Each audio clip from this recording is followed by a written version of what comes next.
Hi, it's Dave and Jimmy with breaking news about the district at Berkshire. That's the place we've been telling you about, right by Tanger Outlet Malls, 10 minutes from Polaris. You can live there, and you can live there rent-free until February. Repeating the top story, live free till February at the district at Berkshire. Place is gorgeous. Starbucks in the clubhouse, 24-hour fitness center if you like to pump iron like me at 3 a.m.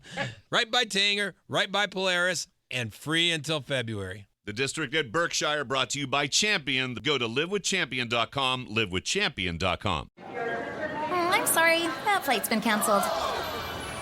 The wait to see Santa is 2 hours. Oh, come on! I've got a tree to pick up! Take a break from holiday stress with Prime Video. Whether you want a little me time or we time, new releases or holiday classics, relax and unwrap your next watch. That's more like it. Prime Video. It's giving holiday harmony.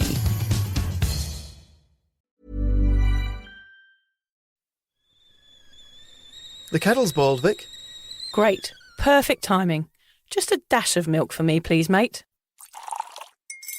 Here you go. Shall we get started then?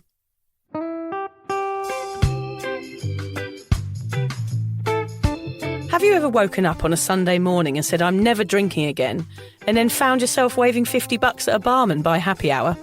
Are you wondering why everyone else can stop at 1 while you head to a dodgy after-party with a weird bloke called Disco Dave? If so, it might be time to take a deeper look at your relationship with your reliable social crutch, alcohol. On each episode, we'll investigate our own dysfunctional dealings with booze and find out if it's possible to stop this deeply ingrained habit before things get too messy. Yep, we're going to open up a shame shed of humiliating drinking stories to help you understand why waking up from a booze coma each weekend with a kebab sticking out of your top pocket might actually be negatively impacting your health.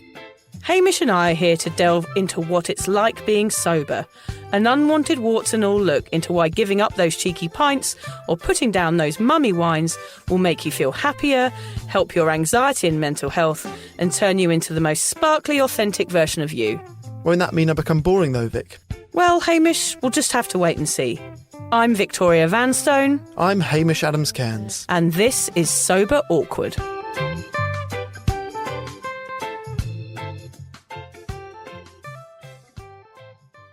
Alan, can you name 3 things that you like about yourself? How long have you got? Yeah, half an hour? Oh, I'll go and write a list. Yeah, he's got a few.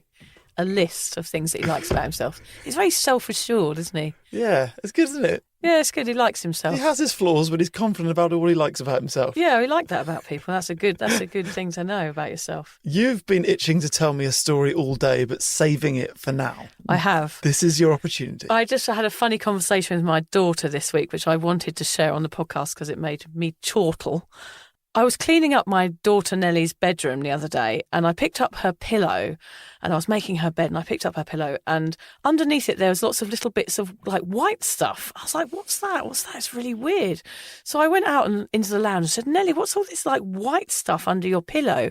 She said, oh, Mummy, every time we have burgers, I've been collecting the little bits of gristle inside to put under my pillow to trick the tooth fairy. What? So she has been like, this is how often we have burgers, like once every 2 weeks. And if she finds a little bit of gristle inside it, she sort of squirrels it away. And then she puts it in a little bag and puts it under her pillow because she thinks the tooth fairy is going to give her money. Oh my God, she's a genius. That is total genius. I mean, it's half genius, half madness. Oh yeah, there's ants and maggots all under that pillow with it as well. I mean, my daughter is storing rotten meat under her pillow at night.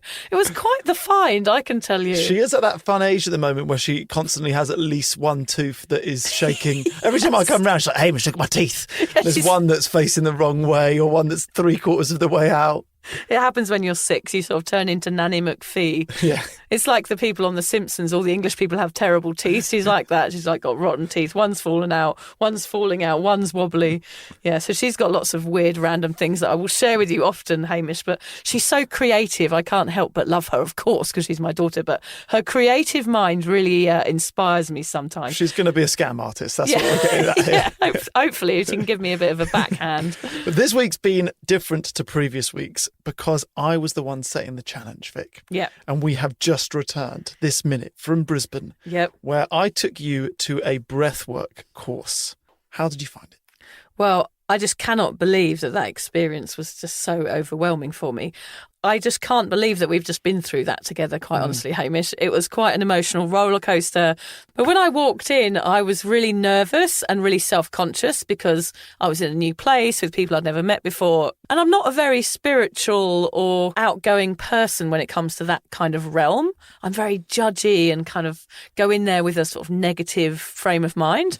So, I went with you because it was a challenge and it's something that I wouldn't normally do, and I was up for it. So I went in feeling nervous. I came out feeling changed. Amazing, isn't it? So it's a company called Breath Collective, and we started off by sort of getting to know each other, having a quick conversation, moving. So let's get you moving around the room. Then we had to do an exercise when you chose a partner that wasn't someone you came with, and you shared your sort of happiness and your vulnerability, and then you reflected it to each other and tried to ascertain what they were going through. And then we started this breathwork. Yeah. And it was a journey, wasn't it? It was. I cannot even describe to the listeners what went on in that hour. And I'm not prone to that sort of thing. But I just thought, right, I'm going to relax, I'm going to give it a go, and I'm going to breathe, and I'm going to do what they tell me to do. It's an hour of my life that I'm going to give over to these people because I guess they know what they're doing.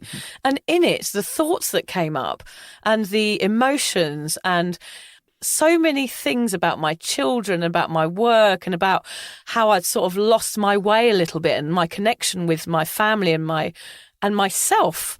I mean, it was really intense. I've never experienced anything like it.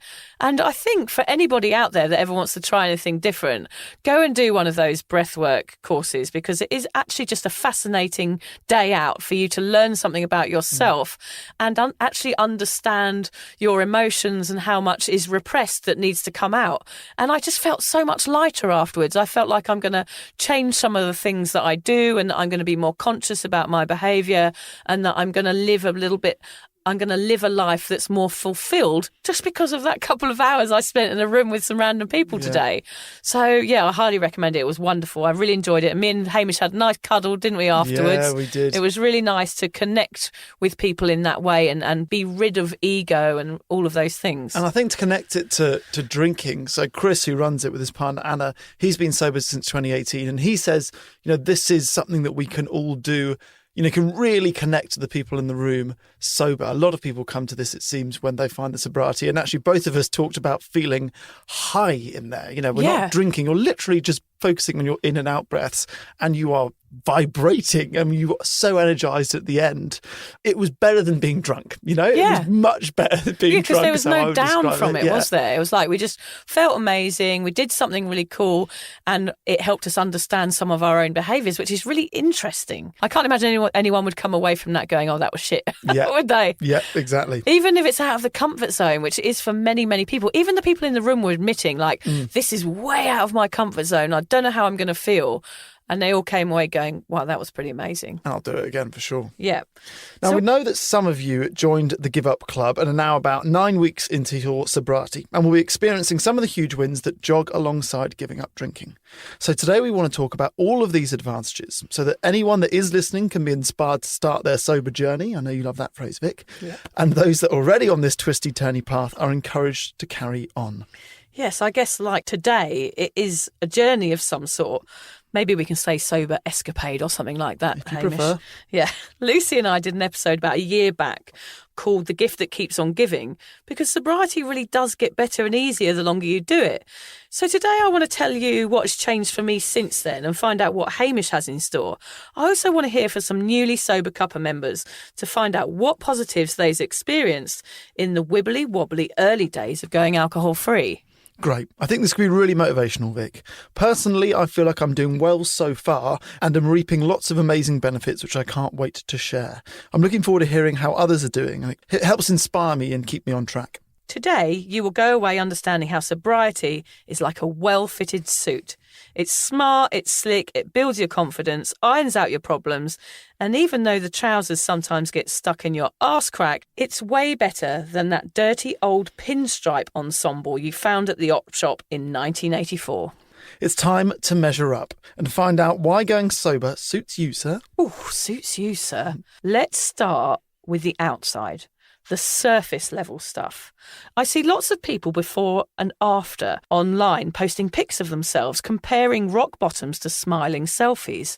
I admit, Hamish, they are quite inspiring sometimes, but I do still wonder what's really going on under that new six-pack and those bright smiles. Are you 100% better if you look like you are? I'm not so sure. I think it might be a bit misleading. I agree. Sobriety has got nothing to do with your outsides or how others perceive you. Having a pert bottom and a perfect button nose does not mean you are happy. I don't know, Hamish, are you talking about me there? You know I am. Anyway, sobriety is all about fixing the inside. Your brain, your heart, your general mental and physical health is what really matters here. Even though we don't want to be shallow, before we get under your skin, we want to share some of the changes we have seen on the outside so far. Yeah, I'm still waiting for that pert bottom, Hamish. It'll come. Sobriety, unfortunately, has made my bottom a little bit more saggy. Oh. Yes. But really, feeling good outside can instill a sense of accomplishment in you, and feeling good about how you look, as long as it's just for you, will spur you on this sober passage. Passage. Yes, Hamish, I'm going with passage. So, my newly sober friend, have you noticed any changes to your appearance so far on your sober endeavour? Yeah, so the first few weeks, I guess one of the first things I noticed was that I have less spots. I feel okay. Which is always quite embarrassing. I feel like spots are okay in your teenage years. As soon as you hit 30, you're like, oh, I thought these don't happen anymore. But they have been happening, but less so. Or I don't even remember the last time I had a biggie since going sober. I don't think of you as being very spotty. No, thank you. Are they spots on your face, or is it your spotty botty? Oh, I've never seen any spotty botties. I've heard a rumour. I've heard Liz, your wife, has told me, he's got a very spotty bottom. Yeah, hey, no mankini this time, mate. Not with that spotty botty. So generally, I feel like my skin is been in a better state, which is good.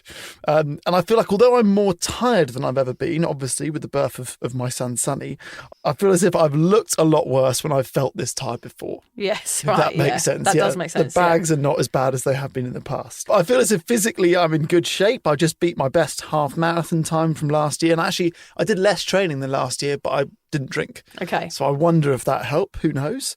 I also feel good about the fact that I'm still going to the gym the same amount that I did before, but I'm not undoing all of that work by then getting hammered at the weekend. Okay, yeah. So I can't say that I've given up drinking and now I'm really, really musty and really, really strong, but I feel good that the work is probably maintaining. Yeah. It's not being undone by getting hammered. Yeah, totally. I totally get you. I thought when I gave up, Hamish, that it was just about giving up drinking. Turns out I was totally wrong. It's much more to do with the changes that I noticed in myself when I looked in the mirror in the morning. It's a good reminder for me, actually, looking in the mirror, because I think I would look different now if I was still drinking. What would you look like? I just look more bloated, more tired, more unhappy, more pale.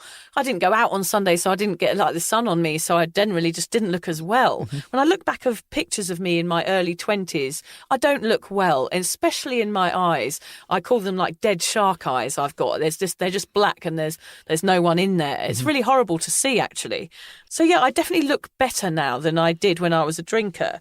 A lot of people find that their stomach shrinks, actually. I haven't had that so much, but I have had 3 kids. And there was something I read online about the stomach, actually, that the toxins in alcohol actually irritate the stomach lining. And as a result, your body experiences erosions of the internal stomach lining that causes inflammation. So actually, drinking alcohol does cause your stomach to bloat out. And that is what a beer belly is. Right. It's just an extended stomach because of the toxins that are inside you. When you stop drinking, it totally repairs and the bloating goes down. One of the things I notice is, of course, the more sparkly eyes, the happier eyes, the dead eyes have gone.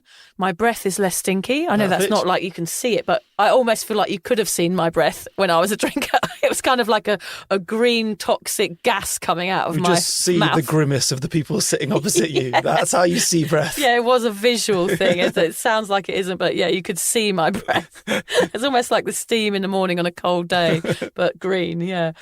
When I smile, my teeth aren't perfect, of course. I haven't had any fake teeth put in quite yet. But my teeth are not amazing, but I think they would have deteriorated more if I'd kept on drinking. And now I take more care of my teeth because I don't pass out without brushing them. That was something I did a lot when I was a drinker, was go and party, drink all night, and all of those, I think it's like acids and stuff in the alcohol, especially if I was sick, all that bile would have affected my teeth. And because of that, I do have bad teeth. This is becoming a teeth episode. You realise that? It is, yeah. It's all about teeth. We didn't know we were making a teeth episode here. Teeth and stinky breath and spotty botties. So my hair is thicker. I'm still going grey, but I'm not worried about that. I get pedicures. I treat myself and I treat my body to stuff a bit more now, which is nice. I'm more accepting of the ageing process now. I definitely feel privileged to age. I know that some people don't get to, and I'm very grateful for the fact that I've even got to 40 or 50 or however old I get to.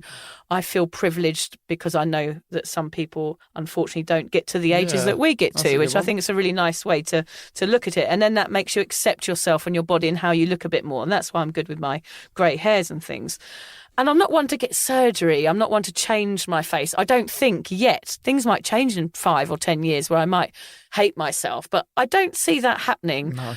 And I do feel sad when I see people with surgery, with big, pumped up lips and fake hair, all this fake fashion that's on at the moment. On Instagram, everybody looks the same basically because they've all got the same lip and the same hairstyle and, contact lenses in with these amazing colours. I just feel like there's a sense of feeling that we're not good enough, so therefore we need to change ourselves, which I think is really sad. It makes me want to kind of grab. I see these young sort of 19-year-old girls walking through Brisbane that are beautiful, and they don't know how beautiful they are, so they've pumped their lips with Botox, which of course is botulism. What is it? It's like some sort of cow toxin. Cow sperm. Yeah, it's how it is. Cow sperm. Yeah. We're not doctors. Yeah, we're not doctors. Yeah, yeah, it's cow sperm. Yeah, I don't know what it is, basically. Yeah. So that's probably a good enough reason not to have it in my face. But I feel the same way. It brings out a really ugly side of my character, seeing people that have had work done, because it makes me feel angry. I'm just like, this is what's wrong with the world. You don't need to change your face. Why are you doing this? Yeah. And I feel like maybe rather than being critical, I should be more compassionate and go, hey, if you're really unhappy with your face and you get some, you go under the knife and they've changed your face and you feel happy, who am I to judge you for taking that action? But I think you're right there. Like, I do wonder whether it's that reason, like you're just not happy with yourself, or is there something deeper or some trauma that you haven't dealt with that you're trying to please everybody still with the way that you look? Yeah. So it could be deeper than that, something that could be solved without you changing your face and just learning to accept who you are. Yes. That's a whole other conversation, I think, because it's really interesting that people don't feel good enough in our society, that they want to change their bodies to appease other people's opinions, which isn't a great thing to do, is it? It's a shocker. It is a shocker. So there's so many things. Yeah, my clear skin is definitely one. And taking off my makeup at night helps. I never used to do that. I just used to pass out with all my makeup on and then my skin would be all horrible in the morning. So now I just take care of my body more. I'm more aware of it and more conscious of what I do with it. And that makes me more accepting of the way I look. The skin's a big difference that newly sober peeps experience very early on. After your 7-day stretch of sobriety, your skin will begin to have a dewy, healthier look and a youthful glow due to restored hydration. After a month of staying margarita-free, your skin will likely be significantly healthier looking. You will have less inflammation, more even tone, and a more sprightly look about you. So there are huge wins very early on, and people will notice. Yep, I often get people saying how sparkly my eyes are and how healthy I look. They sometimes use the term bubbly, Hamish. I'm not sure that's a compliment, That's though. not smart with someone who's sober. Do you feel differently about your body now that you're sober, though, Vic? Well, yeah, like I said, I'm more accepting of the ageing process. I'm just happier. I know I'm not perfect. Nobody is.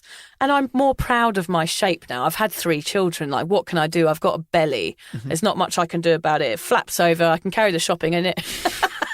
Carry a child in it. Carry a child in it. You can do anything with it.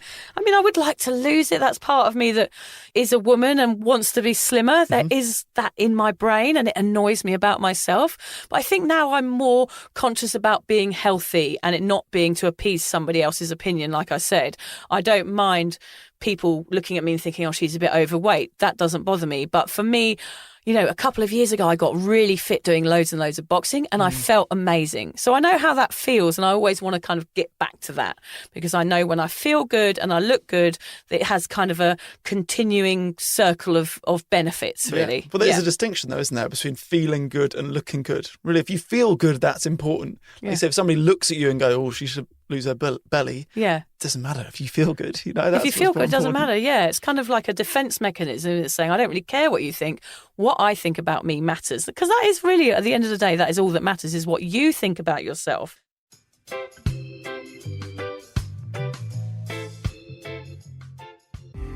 Nurses, we just want to thank you for everything you do. We are ShiftKey.com. Log on today and connect to open PRN shifts in your area. Work when you want, where you want. You can even get paid next day. ShiftKey.com. Start today.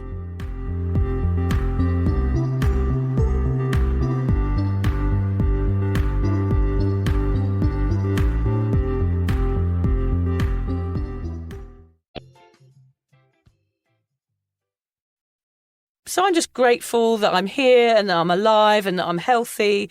I do want to do more exercise, but with 3 kids and everything I do, time is an issue for me. How about you, Hamish? You seem so confident. I feel like men are a little bit kinder to themselves about their bodies. How do you feel about yours? Yeah, I guess we are. I think that's why I'm, in a way, a little bit relieved I've got a son and not a daughter, because I think it's slightly easier as a man, really, with regards to that. So, yeah, I've always been very thin and very scrawny. And only recently have I sort of begin to bulk up a little bit. But I've never really minded the way that I've looked. And I think I'm very aware that that is a privilege, you know, to not hate elements of my body. Yeah. I've got a huge nose. That hasn't changed from drinking less. Yeah, I had noticed that. It's getting in the way. I'm miles away from this mic. so yeah, that's not going to change. It's not really that big. It's not really that big. It does feel good, though, to know that I am as fit and I guess as muscly as I've probably ever been, while still being a dad and being busier than I've ever been with 3 jobs. So that there's a level of sort of pride in the fact that I'm happy with the way I look, even though life has changed significantly in the last few months.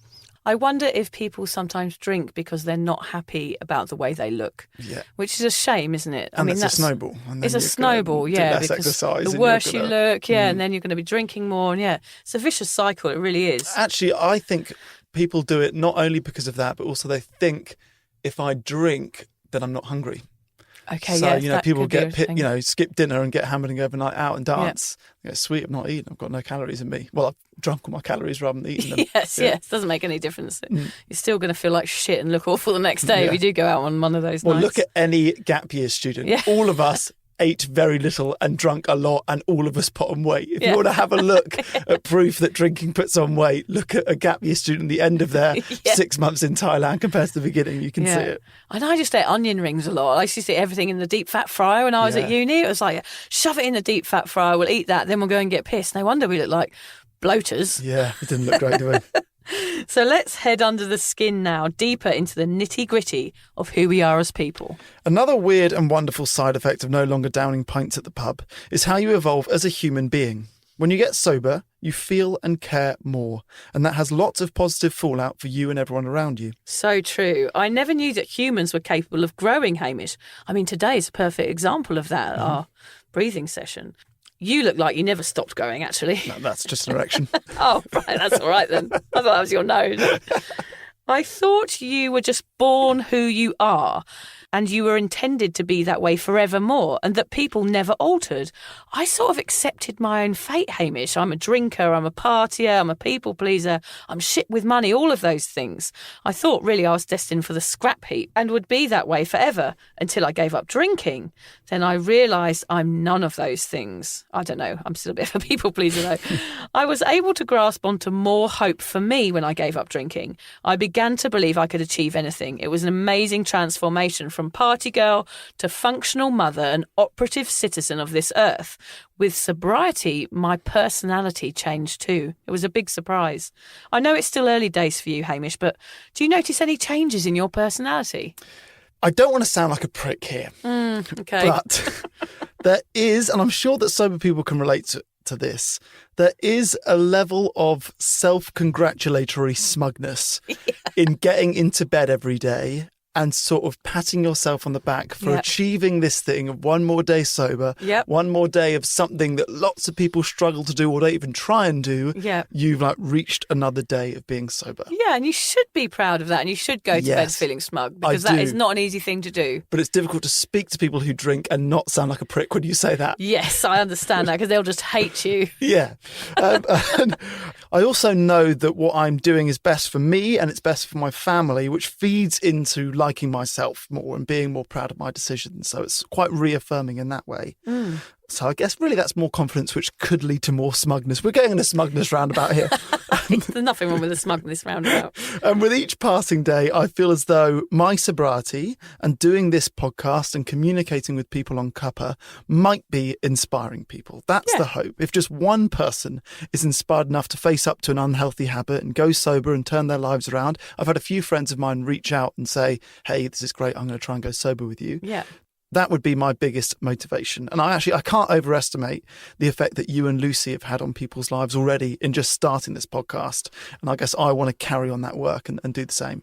And that does make you feel good. I mean, I get those lovely emails every week, and that you're starting to get now of people saying, look, I've given up drinking because of listening to this podcast, and I've realised that, you know, my very normal drinking habit that's affecting me in a negative way is not good for me, and I want to change. And they reach out and they ask you loads of questions and they give you loads of compliments, and you can't help going to bed feeling like, oh, actually, I've done something all right today. I've helped someone. My friend Joe's got a business called Smug AF, which is a mocktail company. So it's smug, alcohol free. And it's called that exactly for that reason, because sober people do feel a little bit smug sometimes, and that's okay. But it's getting those letters, it's such all those emails, whatever it is, it's such a reminder that like this is the best thing that I'm doing in my life. You know, me going sober and then talking about it on a podcast. Yeah. And, you know, the people that reach out to you from all over the world, it's just the best decision ever for me. Yeah. And you've had it for years. Yeah, you've had people saying that for ages. Yeah, and that's what keeps me going, actually, is like sometimes I doubt myself. Of course, I have moments of doubt and self-awareness where I think, gosh, putting myself out there like this, telling all my awful stories. But if it helps someone, you know, that's what keeps me going, keeps me motivated. Yeah. And that makes me feel good doing that. There's nothing wrong with that. And it makes us feel good to hear your terrible stories. Yes, yeah. My bottom stories, they're always bottom related or fanny related, aren't they? Yeah, it's usually STDs. Sexcapade. So for me, sobriety has changed me hugely in many ways, even since last year, since me and Lucy did that other podcast. A friend of mine, Nick, my good friend in England, he listened to the podcast and I hadn't spoken to him for a while, and he's been listening since we spoke over a year. He said, it's so weird, Vic. I haven't seen you or spoken to you for such a long time. He said, it is a different person speaking on that podcast compared to the person that I knew. And I said, why is that? Why is that? He said, well, you sound like you've matured and that you sound like you know what you're talking about. Because he knew me as someone that the only thing I was doing was, you know, saying, right, let's go to the pub. What are we doing this weekend? Like, there was nothing intellectual about it or authentic. It was just like, let's go and get pissed and find out what happens and go on an adventure. That was it. And then laugh about it the next day. There was nothing deeper than that. It was very one level. And he just said it's like a different person. And I can imagine, like, if you haven't spoken to me for, like, since I got sober, it is very much a different person and somebody that's matured. And they say in the drinking world that you stop maturing the day that you start drinking. So I started drinking when I was 13 or 14, and I think I stayed stunted at that age for very many years.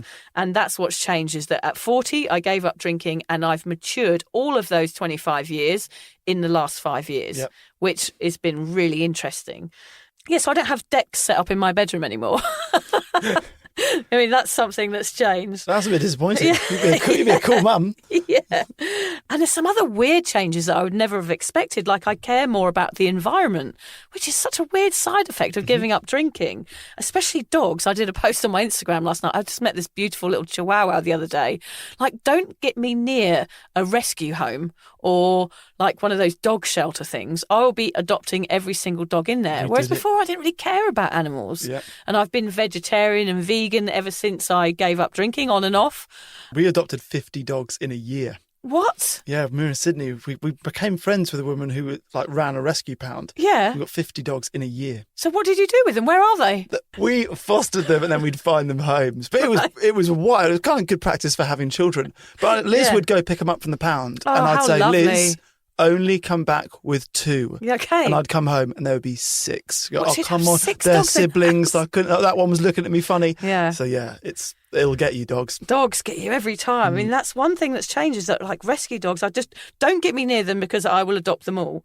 I'm definitely better at listening. I'm a terrible interrupter. I know it about myself. It's just because I get very excited and want to tell somebody something quickly before they finish what they're saying, which is extremely annoying. I'm trying to be better at that. I'm trying to be more aware that conversations are a two-way thing. I'm more confident when I talk. I don't question what I'm saying as much. I understand friendships better as well. I know my boundaries now. I'm no longer desperate to be liked, and I know the people that I want to spend time with and the people that I don't. I recognise that now before I go. And I don't spend so much time trying to make people I don't like that much happy. I just wasted a lot of time doing that throughout my life. I accept silence, believe it or not, Hamish. I'm happy to sit in silence with someone now, which is something I could never have done before. I would have found it too awkward. I enjoy my own company. I'm kinder. I push myself out of my comfort zone more. I try and say yes to the things that I don't want to do. And I trust my hunches more. I'm better at making decisions and trusting that I'm making the right decision, which before I never really knew what I was doing. And the only decisions I was making was whether to have a pint of beer or a pint of cider, so it didn't really make Did you find that most of those changes happened in your first year of sobriety, or are they still happening even though you're now 5 years in? I would say the first year, it was just more of like a day-to-day, I'm being sober and this is what I'm doing. I think the journey into the self, if we're going to go there. Here we are. One breathwork session. One Listen to her session. now. Now she's gone. I think that is over more than 2 years of sobriety. I think you start to learn to like yourself and understand yourself and work out ways how being who you are can help others. It's a huge change and it does take time. But if you stick to your sobriety, these are all the things that will happen. I don't care too much about the consequences. If I do make mistakes, I realise I can't please everyone. And as I said, I learned to trust myself, which was huge. That learning to process my emotions rather than drown them out with alcohol has been life-changing. So much good news here, Vic. That's all lovely to hear. There is a stigma around giving up drinking and people just focus on how boring it will be or how they will think their social life will suffer. But actually, it's so much more. It completely changes you, inside and out, for the better. You become more aware, more kind. So how does this happen? Why do we experience all of these bodily and personality changes when we stop the booze? Vic, you know we love a bit of science. Oh, I love a bit of science. Oof, sir. In simple terms, giving up alcohol fixes the brain and we begin to feel like ourselves again. Like I said, with that gap between me starting drinking and me finishing drinking. I didn't know who I was in that whole period. So you become the person that you were before you started drinking. Slowly but surely, your brain starts to repair from the damage that your drinking has caused. You actually heal, repair in every way. No matter if you're a binge drinker or a more extreme drinker, a one-sider at the barn dance kind of drinker, or a stay-at-home wine sipper. Pouring that toxic depressant down your throat will damage you and your lovely body in so many ways. It's a big sacrifice for such a short-term high. But amazingly, if you do stop, you get to meet yourself again. And it's wonderful, like meeting an old friend that you knew was there, but she got a little lost on the way to the lock-in. I miss the old barn dance. Yeah, I miss the old barn dance do they as have well. them here? I don't think they do. They don't on the Sunshine Coast. If anyone knows of a barn dance happening, please, can you please tell me and Hamish, because we will be there. Yeah. Or we'll organise an alcohol-free barn dance and we'll get our dozy dough on. Oh, yes. Down your partner, dosey dough. In short, quitting alcohol doesn't change your personality, but rather it reveals who you really are. That is exactly it. Yes, it shows you the caring, kind and emotional human that sat beneath that thick layer of boozy bullshit. Ego drifts away and you see you in the mirror instead of that scared, anxiety-filled, bloated face with the big nose. Thank you. As part of this episode, we want to get some insight from some of our lovely cuppa members and find out the changes that they noticed in themselves, like inside and out. We had Sharon email us and she said that sobriety has humbled her. She's less judgmental of people and things that are going wrong. She sees how her booze-entrenched life took over and she's so grateful that she escaped it. She says, I've become an observer and I'm quite happy to look and listen to people, especially at social gatherings when everyone's drinking. I'm happy thinking for myself and not following other people's opinions. Well, isn't that great? Yeah, good on you, Sharon. Eduardo says, my beer belly went away and my face is less puffed up, but the awesome changes are inside. Overall health is a lot better. Depressed days are more sparse. My digestive system is a brand new one. Oh, yes, nothing like a brand new digestive system. Lovely. Kath says sleep improved 100%. So many benefits from that one thing. That is a big one. Shannon says, I can handle emotions so much better. I'm way more happy and the sun shines brighter where I live. Yep, Mary says, I'm more content and peaceful. I don't have extreme mood swings. I don't take any blood pressure, anxiety or sleep medications. I've learned to set boundaries, which we talked about, in almost all areas, and I stick to them. I really don't care what others think any longer. That's a very common thing. That is a big one. A common theme was taking charge of emotions and learning to like yourself enough not to care what others think. Yeah, I think I've never heard anyone ever say that they felt better and happier when they were a drinker once they've given up. The benefits of sobriety boot booze in that beer belly. So it sounds like for most, sobriety is empowering. You like yourself more, even though it can be a bit icky and uncomfortable at first. Each passing day is a huge leap forward. These wins, emotional and physical, egg you on to complete the next day. Then the year, then the decade. It's the wins that keep us going, Hamish. Vic and I both keep gratitude diaries, little books in which we write down all the things that we love or are proud of every day. It's a great idea. If you're new to sobriety, then start writing down the triumphs. Log them in any way. As each new emotion rises, express it. It's a great way to record your progress and see how far you've come. Yeah, that's such a good idea. I think there's a quote, it's Nelson Mandela, that says, there is nothing like returning to a place that remains unchanged to find the ways in which you yourself have altered. Nice. And being sober will alter you. It's incredible. And I know it sounds unbelievable to those people there that are listening, that are newly sober. It isn't about giving up drinking in the end. It really isn't. It's about you finding that person that is underneath the alcohol. It's really a wonderful journey. Look at you quoting Nelson Mandela. You wouldn't have done that back in your drinking days. No, I wouldn't have done that. I would have quoted the Spice Girls or something like that. Focusing on the outside, like we discussed, is a great start and will make you feel great. But it's that under the skin development that makes the eyes sparkle. Yeah, remember, sobriety is not about giving up alcohol, as I just said. It's about rediscovering who you are without it. Yes, it's hard at first being that person in the pub holding the lemonade or the orange squash, whatever it might be. And you might feel like your personality is kind of melted out of the bottom of your flip-flops. But if you stick to sobriety, a confidence builds inside you and you actually become proud of who you are. Sounds like a happy circle of loveliness that just keeps getting better. Yep. That is cheesy, isn't it? It is. You'll feel like a whole new you. I believe you must love yourself first and be proud of who you are. The sober you, warts, tummy flaps, big nose and all.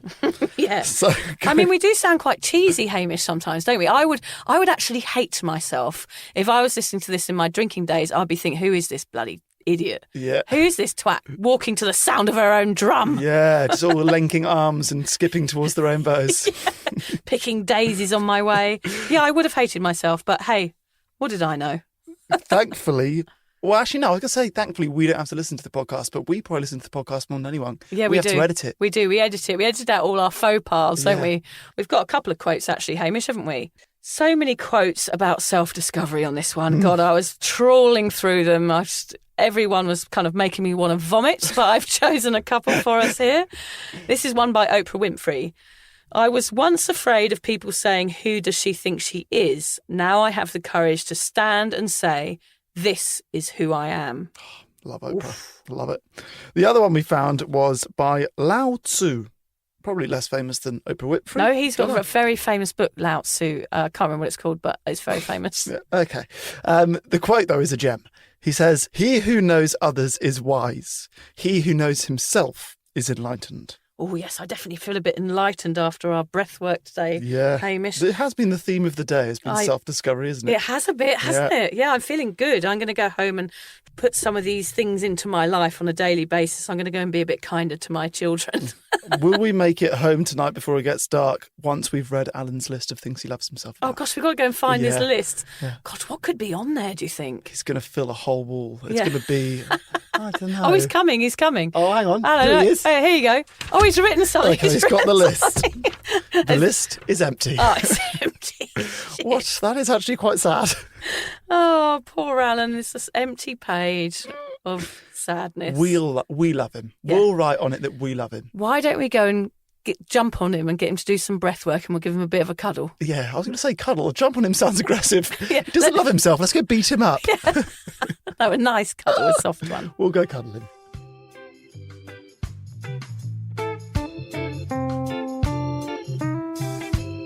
If you're questioning your relationship with booze, you're struggling to moderate, or your hangovers are causing anxiety, it might be time to reach out for some support.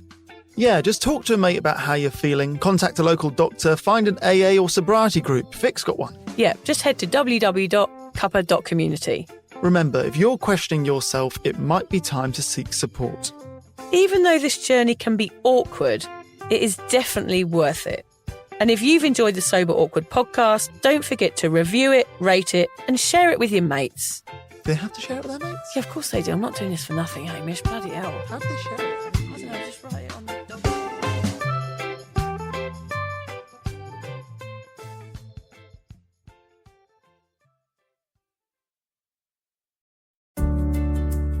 Hi there. I wanted to tell you about a podcast that I think every single one of you will benefit from. It's called Therapy Works, and it's hosted by me, Julia Samuel. I'm a best-selling author and psychotherapist. I invite you into my therapy room where I speak to either a known or unknown guest. Topics range from the difficulties of divorce, a life-changing illness, to the struggles of motherhood. Search Therapy Works now, wherever you get your podcasts, and subscribe to make sure you never miss an episode.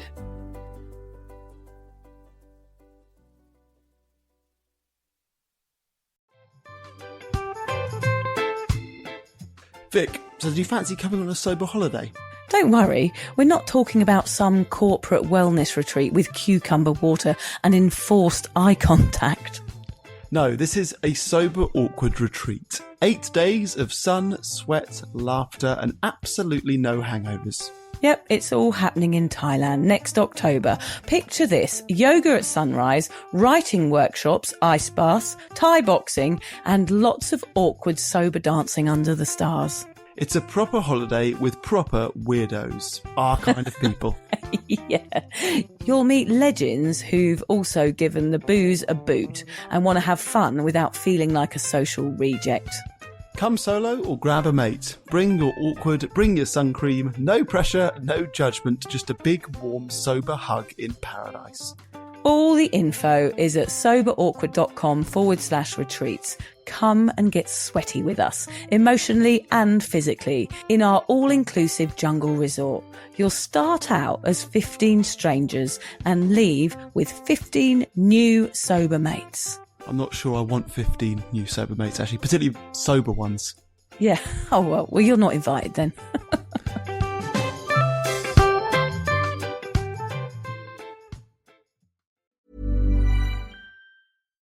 Keeping your eyes comfortable in the winter can be challenging. Hi, I'm Dr. Schumer from Revision LASIK and Cataract Surgery. Cold temperatures, dry outdoor air, and indoor heat cause the eye to dehydrate, leading to scratchiness, burning, and even blurred vision. Take care of your eyes this winter. Drink more fluids to stay hydrated. Use a humidifier to put moisture back into the air. And wear sunglasses to protect from windy conditions. Go to revisioneyes.com to learn more. Do you have a busy day ahead of you? AARP is here to help you feel your sharpest every day. Discover delicious food and simple habits proven to support your memory and mental well-being. We have healthy meal plans and videos to give you inspiration for eating healthily. Support your brain health at aarp.org/fuelyourbrain.